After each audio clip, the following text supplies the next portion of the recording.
अस्सलाम वालेकुम दोस्तों। आज की इस वीडियो में हम आपको दज्जाल से हज़रत तमीम तारी की मुलाकात का अहवाल बताएंगे और ये भी बताएंगे कि दज्जाल ने किन 3 जगहों के बारे में पूछा तो उसके जवाब में उनका क्या जवाब था। दज्जाल दिखने में कैसा था और दिखने में कैसा होगा, आज की इस वीडियो में ये बात भी बताई जाएगी। याद रहे ये मुख्तलिफ़ हवालों से रिसर्च शुदा बात है और मुख्तलिफ़ किताबों से इसकी रिसर्च की गई है। इंटरनेट से मवाद लिया गया और किताब दज्जाल कौन, कहाँ और कब, उससे भी ये मालूमात शेयर की जा रही है। दज्जाल यहूदियों की नस्ल से होगा, उसका कद ठिकना होगा, दोनों पांव टेढ़े होंगे, जिस्म पर बालों की भरमार होगी, रंग सुर्ख या गंधमी होगा, सर के बाल हबशियों की तरह होंगे, नाक चोंच की तरह होगी, बाईं आंख से काना होगा, दाईं आंख अंगूर के बकदर दाना होगा, उसके माथे पर काफ अलिफ फे रे लिखा होगा जिसे हर मुसलमान बआसानी पढ़ सकेगा। उसकी आंख सोई हुई होगी मगर दिल जागता रहेगा। शुरू में वो इस्लाम और इस्लाह का दावा लेकर उठेगा, लेकिन जैसे ही थोड़े बहुत मुताबईन मुयस्सर होंगे वो नबुव्वत और फिर खुदाई का दावा करेगा। उसकी सवारी भी इतनी बड़ी होगी कि उसके कान का दरमियानी फासला ही 40 गज का होगा। एक कदम ता हद्दे निगाह मसाफत को तय कर लेगा।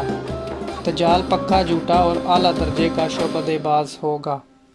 उसके पास गले के ढेर और पानी की नहरें होंगी। ज़मीन में मदफून तमाम खजाने बाहर निकलकर शहद की मक्खियों की मानिंद उसके साथ हो लेंगे। जो कबीला उसकी खुदाई पर ईमान लाएगा, दज्जाल उस पर बारिश बरसाएगा, जिसकी वजह से खाने पीने की चीज़ें उबल पड़ेंगी, दरख्तों पर फल आ जाएंगे। कुछ लोगों को कहेगा कि अगर मैं तुम्हारे माँ बाप को ज़िंदा कर दूं तो तुम क्या मेरी खुदाई का इकरार करोगे? लोग असबात में जवाब देंगे। अब दज्जाल के शैतान उन लोगों के माँ बापों की शक्ल लेकर नमूदार होंगे। नतीजतन बहुत से अफराद ईमान से हाथ धो बैठेंगे। उसकी रफ्तार आंधियों से ज़्यादा तेज़ और बालों की तरह रवां होगी। वो करिश्मों और शोबदाबाजों को लेकर दुनिया के हर चप्पे को रौंदेगा। तमाम दुश्मनाने इस्लाम और दुनिया भर के यहूदी उम्मत मुस्लिमा के बुग़्ज़ में उसकी पुश्तपनाही कर रहे होंगे। हज़रत फ़ातिमा बिनते कैस रज़ी अल्लाह ताला अन्हा से रवायत है कि मैंने हज़ूर अकरम सल्लल्लाहु अलैहि वसल्लम के एक मुनादी को ये ऐलान करते हुए सुना कि अस्सलातुल जामिया यानी नमाज का वक्त हुआ चाहता है। चुनाचे मैं मस्जिद गई और हज़ूर अकरम सल्लल्लाहु अलैहि वसल्लम के साथ नमाज पढ़ी। मैं औरतों की उस सफ़ में थी जो मर्दों के बिल्कुल पीछे थी। जब हज़ूर अकरम सल्लल्लाहु अलैहि वसल्लम ने नमाज मुकम्मल की तो मुस्कुराते हुए मिंबर पर तशरीफ़ लाए और फरमाया कि हर शख्स अपनी नमाज की जगह पर बैठा रहे। फिर फरमाया कि क्या तुम जानते हो कि मैंने तुम्हें क्यों जमा किया है?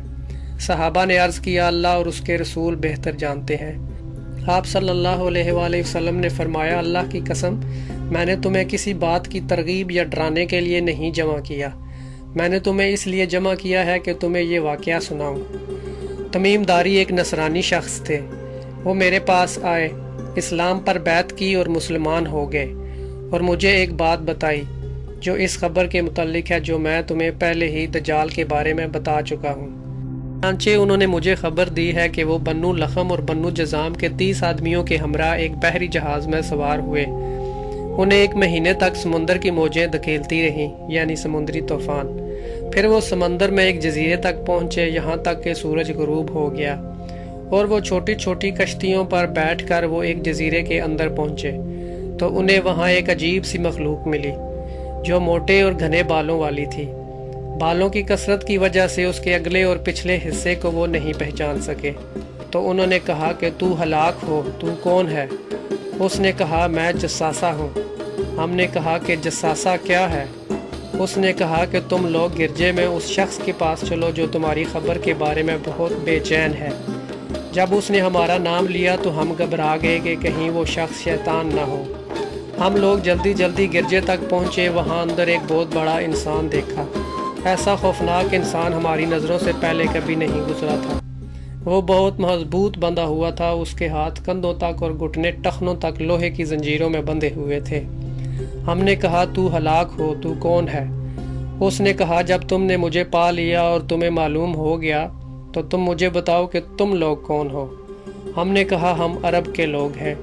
اس کے بعد تمیم داری نے اپنے بحری سفر، طوفان، جزیرے میں داخل ہونے اور جساسہ سے ملنے کی تفصیل دہرائی۔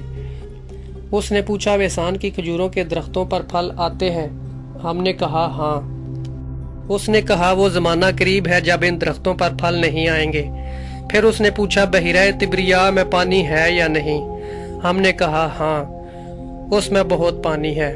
اس نے کہا ان قریب اس کا پانی خشک ہو جائے گا۔ پھر اس نے پوچھا زغر کے چشمے کا کیا حال ہے؟ اس چشمے میں پانی ہے اور کیا اس کے قریب لوگ اس کے پانی سے کاشتکاری کرتے ہیں؟ ہم نے کہا ہاں۔ پھر اس نے پوچھا امیوں کے نبی کے بارے میں بتاؤ کہ اس نے کیا کیا؟ ہم نے کہا وہ مکہ سے ہجرت کر کے مدینہ منورہ چلے گئے۔ اس نے پوچھا عربوں نے ان سے جنگ کی؟ ہم نے کہا ہاں۔ اس نے پوچھا انہوں نے عربوں سے کیا معاملہ کیا؟ ہم نے اس کو تمام واقعات بتائے جو لوگ عربوں میں عزیز تھے ان پر آپ نے غلبہ حاصل کر لیا اور انہوں نے اطاعت قبول کر لی۔ اس نے کہا ان کے حق میں اطاعت قبول کرنا ہی بہتر ہے۔ اب تمہیں میں اپنا حال بتاتا ہوں۔ میں مسیح الدجال ہوں۔ ان قریب مجھے نکلنے کا حکم دیا جائے گا اور میں باہر نکلوں گا۔ 40 رات برابر گشت میں رہوں گا، لیکن مکہ اور مدینہ میں نہ جاؤں گا، وہاں جانے سے مجھے منع کیا گیا ہے۔ جب میں ان میں سے کسی میں داخل ہونے کی کوشش کروں گا تو ایک فرشتہ تلوار لیے ہوئے مجھے روکے گا۔ ان شہروں کے ہر راستے پر فرشتے مقرر ہوں گے۔ یہ واقعہ سنانے کے بعد رسول اکرم صلی اللہ علیہ وسلم نے اپنا عصا ممبر پر مار کر فرمایا یہ ہے طیبہ، یہ ہے طیبہ، یعنی مدینہ۔ پھر آپ صلی اللہ علیہ وسلم نے فرمایا آگاہ رہو، میں تم کو یہی نہیں بتایا کرتا تھا، ہوشیار رہو کہ دجال دریائے شام میں ہے یا دریائے یمن میں ہے؟ نہیں، بالکل وہ مشرق کی طرف ہے، مشرق کی طرف ہے، وہ مشرق کی طرف ہے۔ یہ صحیح مسلم میں 5235ویں روایت یا حدیث کہا جا سکتا ہے۔ دجال نے جن 3 جگہوں کے بارے میں پوچھا، یعنی کھجوروں کے باغ، زغر کے چشمے اور بحیرہ تبریہ کے بارے میں، اور نبی اکرم صلی اللہ علیہ وسلم کے بارے میں پوچھا، 4 میں سے 3 سوال پانی کے متعلق ہے، یعنی ان جگہوں سے دجال کا یقیناً کوئی تعلق ہے، اور یہ تینوں جگہیں اس وقت اسرائیل کے قبضے میں ہیں۔ حضرت ابو ہریرہ رضی اللہ تعالیٰ عنہ سے روایت ہے کہ آن حضرت صلی اللہ علیہ وآلہ وسلم نے فرمایا قیامت اس وقت تک قائم نہ ہوگی جب تک 2 گروہ آپس میں نہ لڑیں، دونوں میں بڑی جنگ ہوگی اور دونوں کا دعویٰ ایک ہوگا، اور قیامت اس وقت تک قائم نہ ہوگی جب تک 30 کے قریب چھوٹے دجال ظاہر نہ ہو لیں، اور ہر ایک یہ کہے گا کہ میں اللہ کا رسول ہوں۔ یہ صحیح بخاری کتاب المناقب باب علامات نبوہ فی الاسلام کی حدیث نمبر 3881 میں درج ہے۔ نئی احادیث گڑھنے والے دجال اور کذاب کے حوالے سے بھی روایت کی جاتی ہے۔ حضرت ابو ہریرہ رضی اللہ تعالیٰ عنہ روایت کرتے ہیں کہ آن حضرت صلی اللہ علیہ وآلہ وسلم نے فرمایا آخری زمانے میں ایسے دجال اور فریب دینے والے اور جھوٹے لوگ ہوں گے جو تمہارے پاس ایسی حدیث لائیں گے جنہیں نہ تم نے سنا ہوگا اور نہ تمہارے آباء و اجداد نے، لہٰذا ان سے بچو اور ان سے اپنے آپ کو بچاؤ تاکہ وہ تمہیں گمراہ کریں اور نہ فتنے میں ڈالیں۔ دجال اکبر تو ایک ہوگا جس کو حضرت عیسیٰ علیہ السلام آسمان سے نازل ہو کر مقام لد میں قتل کریں گے، مگر ایسا لگتا ہے کہ اس کے علاوہ بھی چھوٹے چھوٹے دجال پیدا ہوں گے جو امت کو گمراہ کرنے میں دجال اکبر کی نمائندگی کی خدمات انجام دیں گے۔ اس لیے حضرت محمد مصطفیٰ صلی اللہ علیہ وآلہ وسلم نے امت کو اس بات کی طرف متوجہ فرمایا ہے کہ وہ ایسے ایمان کش راہزنوں اور دجالوں سے ہوشیار رہیں، کیونکہ قرب قیامت میں شیاطین انسانوں کی شکل میں آ کر مسلمانوں کو گمراہ کرنے کی کوشش کریں گے، اور وہ اس کامیابی سے اپنی تحریک کو اٹھائیں گے کہ کسی کو شیطان دجال یا جھوٹے ہونے کا وہم و گمان بھی نہ گزرے گا۔ اللہ تعالی ہمیں ایسے تمام لوگوں سے بچائے۔ آخر میں آپ سب دوستوں سے گزارش ہے کہ اگر ویڈیو اچھی لگے تو اسے لائک کریں اور زیادہ سے زیادہ اپنے دوستوں کے ساتھ واٹس ایپ اور فیس بک وغیرہ پر شیئر کرنے میں ہمارا ساتھ دیں، اور کمنٹ سیکشن میں اپنی رائے کا اظہار ضرور کریں۔ اپنا، اپنے دوستوں، رشتہ داروں، اہل علاقہ کا بہت خیال رکھیے گا۔